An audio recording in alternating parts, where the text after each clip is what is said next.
سلام كبرات تختاتلتي يوتيوب شانيل سينما سمرن لومون كم وترو زي تفعلي سبورتا وحبرتات حيزنا لكم قريبنا لنا نمكتتا لكم بخبر نعدم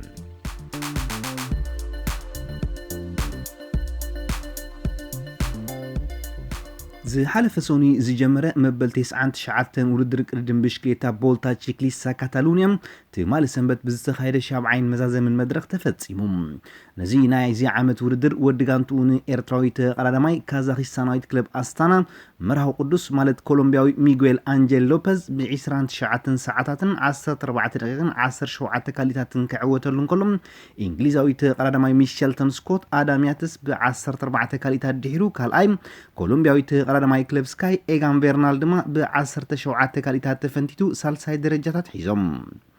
ميغويل بيجاكا نبيج عماليا نصعدا ماليا بلوص منسيون اب تحتو قطصرو كتواكي اليوم زي كولومبياوي بيجان صعدا ماليتات نكلبو زتقاس ابركتو زغبره مدها قدوس كاب تعواتي 15 دقائق 57 كاليتات دونغيوم مبل 27 ترتا تسريعو قددمو كدم كلهم ኤርትራዊት ቀዳማይ ደቡብ አፍሪካዊት ክለብ ዳይሜንሽን ዳታ አማኑኤል ገብረ እግዚአብሔር ድማ 1 ሰዓትን 43 ደቂቃን 25 ካሊታትን ከሲሩ መበል ሚት ተሰሪዑ ምስ ፈረንሳዊት ክለብ ኮፊዲስ ዝቀራደም ኤርትራዊ ናትናኤል ብርሃነ ድማ ንሻብዓይ መድረክ ክፍጽሞ በዘይ ምኽአሉ ኣብ ደረጃ ኣይኣተወን أسترالياوي تقرر مايكل بسانويف مايكل ماتيوس نقتل ماليا قصبتا وددر نماليا نغوس عقب دما بلجيماوي تقرر مايكل بلوتو سودال توماس ديغنت ونينومن بدرجه غانتا دما اسبانياوي كلب موفيسار نخالوت 21 كلبات بليصا تعواتيت كوينام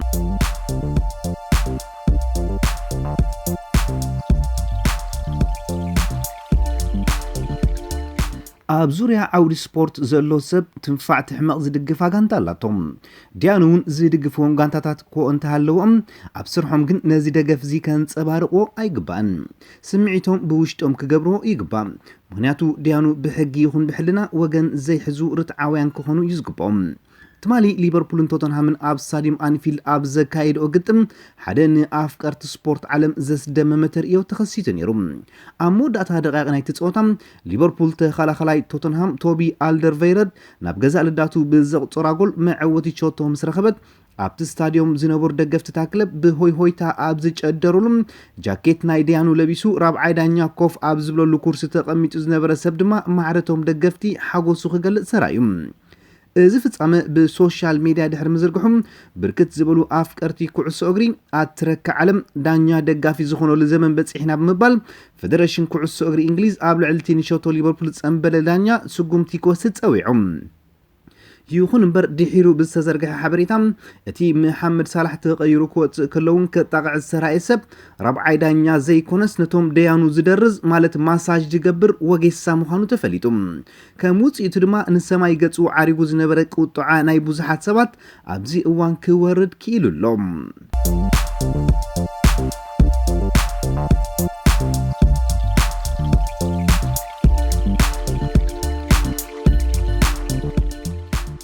ቶረናዊት خلخላይ ክለብ ማንቸስተር ዩናይትድ ቪክተር ሉንዶሎፍ ዝሓለፈ ሰሙን بعلت بيتو بخوري ولادهم تجلاجل سلزنبرت هجرايت جانتو دما مس هجراين جانتات نروين رومانيان أبز جبرتو قطمات متصارين وانش أوروبا 2020 أي تساتفن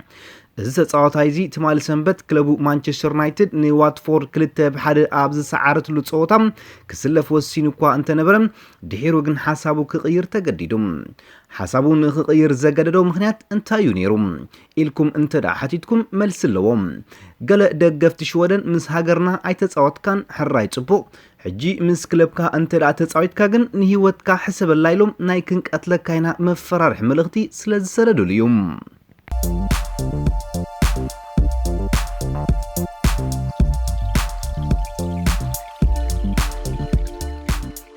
إنجليزاوي ناي كبد ميزان توغاسطاي كاش علي تمال قدامني إنجليزاوي مقاطمتو دافيد بيرس اب منغو صوتا 4 غزي بدحر منكاسوم فقاد مغواسطيو تسريزوم ود 27 كاش كا ود 35 عام ديفيد اب 50 زوريا ناي تغطم بدحر زورو ترنع زبل غوستيو نت ناي منكس سغمتي كوسد كيلوم بدحر زفصامي ديانو نت صوتا دوب مبال اتي عوت نتولادي ليفربول ديفيد هيبموم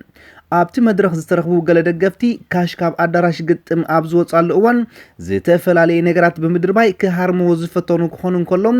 ከም ቶኒ ቤሎው ዝኣመሰሉ ገዳይም ተጓሰጥቲ ድማ ካሽ ዓሊ ዳግማይ ናብ መድረኽ ጉስጢ ንኽድይብ ክፍቀደሉ ኣይግባእን ብምባል ኣተሓሳሲቦም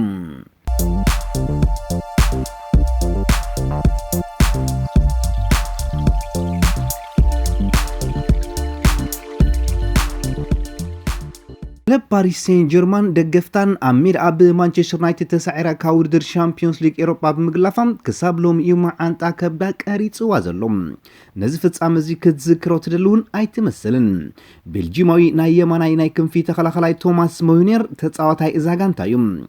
እዚ ተፃዋታይ እዚ ዝሓለፈ ቅዳም ማንቸስተር ዩናይትድ ንዋትፎርድ 2-1 ድሕሪ ምስዓሮም ኣብ ኢንስታግራም ንዝለጠፎ ሓበሬታ ላይክ ብምግባሩ ካብ ደገፍቲ ፈረንሳዊት ክለቡ እዚ ዘይበሃል ዘለፋታት ይዘንበሎም እዞም ደገፍቲ ብተወሳኺ ሞዩኔር ዝመፅእ ክራማት ካብ ጋንትኦም ክርሕቕ ይሓቱ ኣለዉ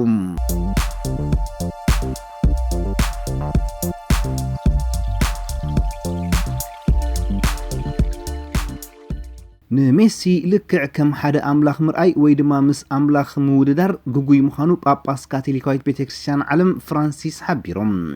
ናይ ኩዕሶ እግሪ ፍሉይ ፍቕሪ ከም ዘለዎምን ደጋፊ ኣርጀንቲናዊት ክለብ ሳን ሎሬንዞን ምዃኖም ዝገለጹ ኣርጀንቲናዊ ጳጳስ ፍራንሲስ ጆርዲ ኤቫሎ ዝተባሃለ ጋዜጠኛ ንዘቕርበሎም ሕቶታት እዮም ኣብ ዝመለሱሉ ነዝርእቶ ኣቕሪቦም እቲ ጋዜጠኛ ሜሲ ኣምላኽ እዩ ምባልሲ ድፍረት ድዩ ዝብል ሕቶና ጳጳስ ፍራንሲስ ኣብ ዘቕንዓሉ እቶም ጳጳስ እወ ድፍረት እዩ ከምኡ ተባሂሉ ክዝረብ ኣይግባእን ኣነ ነዚ ዘረባ እዚ ኣይኣምነሉን እየ ንስኻ ነዚ ኣባህላ ተኣምነሉ ዲኻ ምባል ነቲ ሓታታይ ተመሊሶም ብሕቶ ኣዋጢሮሞም ጋዜጠኛ ጆርጂ ድማ እወ ኣነ ነዚ ኣባህላ እዚ ይኣምነሉ እየ እኳ እንተበሎም ንሶም ግን ሰባት የፍቅሮ እየ ወይ ይፈትዎ እየ ክብሉ ይኽእሉ እዮም ናይ ኩዕሶ እግሪ ኣምላኽ እውን ይብሉ እዮም ክምለኽ ዘለዎ ግን እቲ ዝፈጠረና ሓደ ኣምላኽ ጥራይ ምባል መልሲ ሂቦም ኣብ መወዳእታ ጋዜጠኛ ጆርዲ ብሉፅ ፀወታ እዩ ግን ዘንፀባርቕ ኣየንፀባርቕ እንድዩ ዝብል ተወሳኺ ሕቶ ምስ ወረወረም ጳጳስ ፍራንሲስ ድማ እወ ብርግፅ ንፍዕ እዩ ኣምላኽ ግን ኣይኮነን ብምባል መሊሶም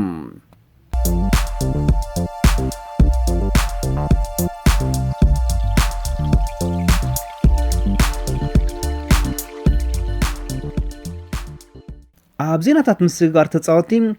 ዚነዲን ዚዳን መጻኢ ናይቲ ብማንቸስተር ዩናይትድን ቶተንሃምን ዝድለ ዘሎ ተወላዲ ዌልስ ጋሬዝ ቤል እዚ ዓመት ስፖርት ምስ ተወድአ ክውስን ምዃኑ ኣፍሊጡ ማድሪድ ንፖል ፖግባ ክትዕድግ እንተደኣ ወሲና ማንቸስተር ዩናይትድ ንጋሬዝ ቤል ወይ ድማ ንቶኒ ክሩዝ ኣካል ናይቲ ውዕል ክኾኑ ከም እንትደሊ ተሓቢሩ ብጀካዚ ዩናይትድ ንወዲ 21 ዓመት ናይ የማናይ ክንፊ ተኸላኸላይ ክለብ ሌስተር ሲቲ ኣሮን ዋን ቢሳካ ብ35 ሚልዮን ፓውንድ ንምዕዳግ አንቂላ ኣላ ሌስተር ሲቲ ንውዕል ልቓሕ ምስኣን ዝፃወት ዘሎን 40 ሚልዮን ፓውንድ ዝተገመተን ወዲ 21 ዓመት ቤልጂማዊ ኣከፋፋሊ ዮሪ ቴሌማንስ ናብ ቀዋምነት ከተሰጋገሮ ባህጊ ኣለዋ ተባሂሉ ባርሴሎና ምስ ማንቸስተር ዩናይትድ ንዘለዎ ውዕል ኣብዚ ክራማት ንዝፍፅም ኹዋን ማታ ንምፍራም ምስ ወላዲኡን ወኪሉን ተዘራሪቦም ተኸላኸላይ ሪያል ማድሪድ ማርሴሎ ብድሕሪ ምምላስ ዚዳን ካብ ጋንትኡ ናይ ምውፃእ ሓሳብ ከም ዝገደፎ ይንገራሎም ኣርሰናል ንውዕል እንግሊዛዊ ኣጥቃዓይ ዳኒ ዌልቤክ ንምሕዳስ ተሓስባላ ተባሂሉ ኣሰልጣኒ ማንቸስተር ሲቲ ፔፔ ጓርዲዮላ ጋንቱ ሎም ዓመት ርቡዕ ዓወታት ወይ ድማ 4 ዋንጫታት ከተልዕል እንተደኣ ኮይና ተሪፉ ንዘሎ ፀወታታት ልክዕ ከም ሓንቲ ማሽን ኮይና ክትፃወቶ ኣለዋ ኢሉ